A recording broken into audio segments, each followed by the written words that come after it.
Hey everyone! Welcome back to the channel. I've got some incredibly exciting news to share today, and trust me, you're going to want to stick around for this one. We're talking about a story of resilience, innovation, and hope coming straight from Burkina Faso. A project that's about to change lives, revive ecosystems, and set a blueprint for sustainable development across the Sahel. I've been following this closely for months, and finally, the pieces are falling into place. So grab your favorite drink, hit that subscribe button if you haven't already, and let's dive into this groundbreaking update together. Picture this.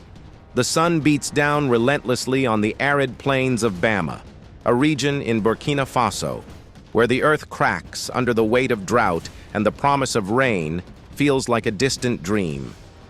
But today, the air is thick with anticipation. A ceremony unfolds under a makeshift tent, buzzing with government officials, engineers, farmers, and community leaders.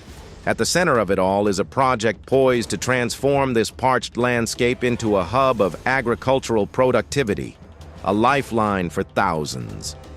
The Minister of State stands before the crowd, his voice steady but urgent, outlining the ambitious rehabilitation of the Bama Plains, a project years in the making and now on the brink of execution. This isn't just about canals and dams. It's about reclaiming a legacy, reviving a national treasure, and securing a future for generations. The story begins with a problem. The Bama Plains, once a thriving agricultural zone and a source of national pride, had fallen into disrepair. Decades of neglect, compounded by climate change and population pressures, left irrigation systems crumbling, drainage networks clogged, and farmers struggling to coax life from the soil. By 2023, the situation had reached a breaking point. Crops failed, livelihoods crumbled, and the economic heartbeat of the Bama commune grew faint. But in October of that year, a directive from the highest levels of government set the wheels of change in motion. The Minister of State issued a clear instruction: diagnose the issues, design solutions, and mobilize resources to restore the plains to their former glory, no matter the cost. What followed was a marathon of technical studies, feasibility assessments, and stakeholder negotiations. Teams of engineers and hydrologists descended on the region, armed with blueprints and measuring tools. They mapped every canal, assessed every drain, and calculated the precise water needs of the land. The findings were stark. The primary, secondary, and tertiary canals, critical arteries channeling water to fields, were in ruins.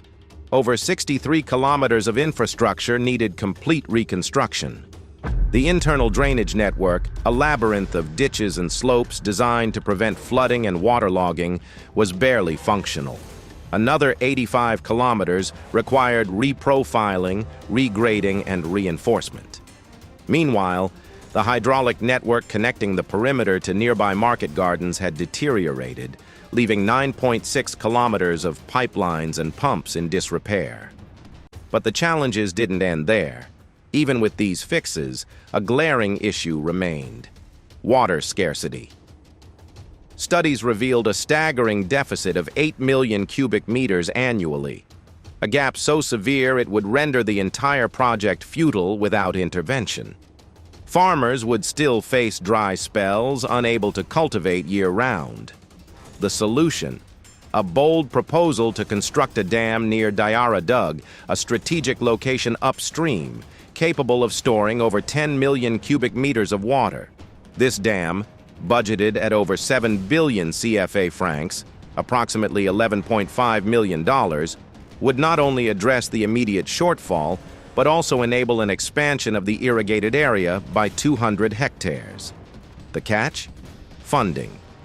While the World Bank provided a loan through the PRSA program, the Burkina Faso government would bear the ultimate responsibility for repayment, a burden acknowledged but deemed necessary for long-term gains. Financing the project required a delicate balance. The total cost for rehabilitating the Bama Plains soared to 8.365 billion CFA francs, around $13.7 million.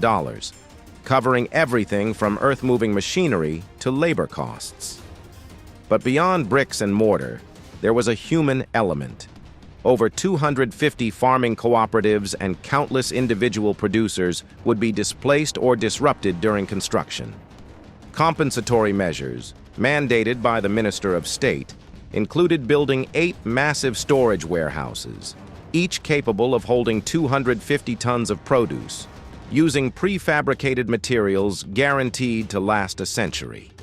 These warehouses, scattered across the commune, would safeguard harvests and stabilize prices, offering farmers a tangible benefit amid the upheaval. Additionally, autonomous water systems, including a newly drilled borehole visible at the ceremony site, promised reliable access to clean water for communities long dependent on erratic wells. Yet not all challenges could be solved with money. The minister's speech highlighted a rarely discussed truth: the resilience and sacrifices of the people. Many farmers voluntarily waived their right to compensation, prioritizing the project's success over immediate gain. Others halted their activities during the dry season, despite the financial strain, to allow uninterrupted construction.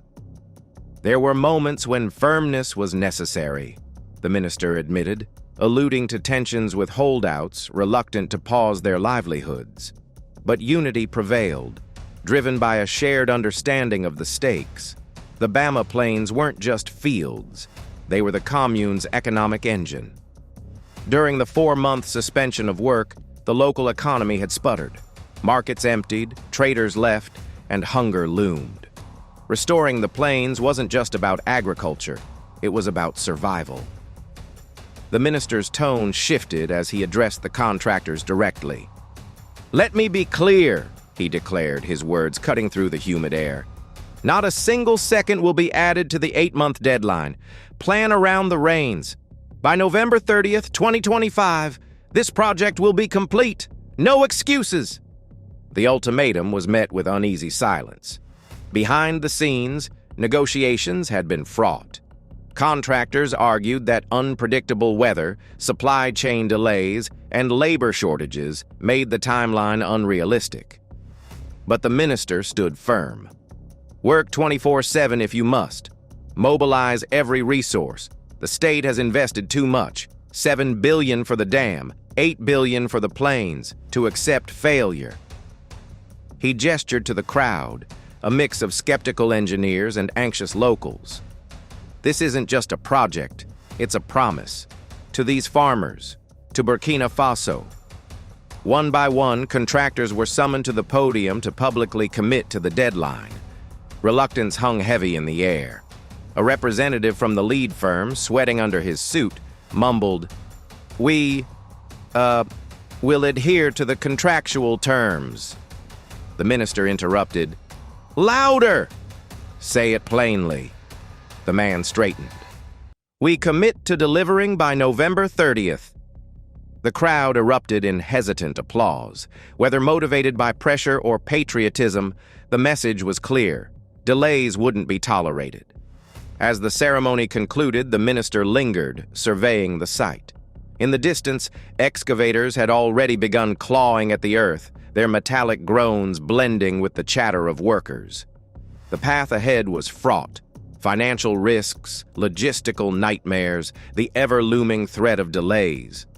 But the vision was undeniable, a rejuvenated Bama, its fields lush with rice, vegetables, and cash crops, its warehouses brimming with harvests, its children attending schools funded by agricultural profits. For the minister, this project was personal. He recalled the plains in their heyday, decades earlier, when the Voltaic brand, a now defunct cooperative, exported produce across West Africa. Back then, the plains were a symbol of national pride, a testament to Burkina Faso ingenuity. Restoring that legacy, he believed, would ignite a broader resurgence. Yet, questions lingered. Would the dam at Diarra Dug hold enough water to sustain year-round farming?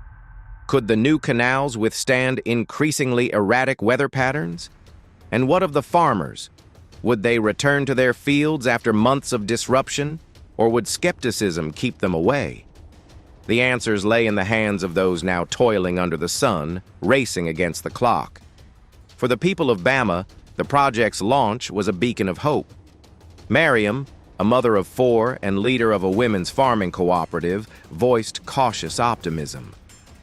"We've waited years for this," she said, her hands calloused from years of tilling unyielding soil. "If the water flows again, our children won't have to migrate to the cities. They can thrive here." Her words echoed the sentiment of many, a blend of exhaustion and resolve. As bulldozers carved into the earth and engineers debated gradients, the true scale of the undertaking became evident. This wasn't just about concrete and steel, it was about rewriting a narrative. Burkina Faso, a nation grappling with insecurity and economic headwinds, was betting on its agricultural roots to forge stability. The Bama project, if successful, could serve as a blueprint for other regions, proof that even in the face of daunting odds, renewal is possible. But for now, the focus remains on the deadline. November 30th, 2025. The minister's final words at the ceremony linger like a mantra, not a single second more. Whether this mantra becomes a rallying cry or an epitaph depends on the months ahead. One thing is certain, the world will be watching, not just Burkina Faso, but nations across the Sahel, where similar battles against desertification and poverty rage. In Bama, the stakes are high, the players are committed, and the clock is ticking. As I wrap this up, bulldozers are already clawing at the earth in Bama. Engineers debate gradients under the baking sun.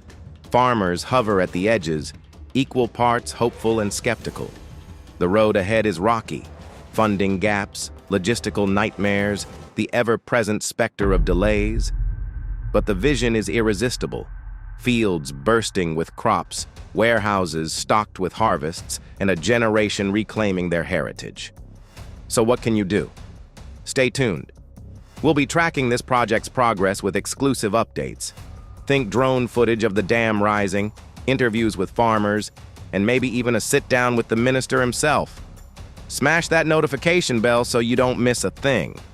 And if you're as pumped as I am about stories of resilience, drop a flexed bicep emoji in the comments. Until next time, keep believing in the power of change. Because in Bama, Burkina Faso, they're not just building canals, they're building hope. And honestly, the world could use more of that. Peace out and stay awesome.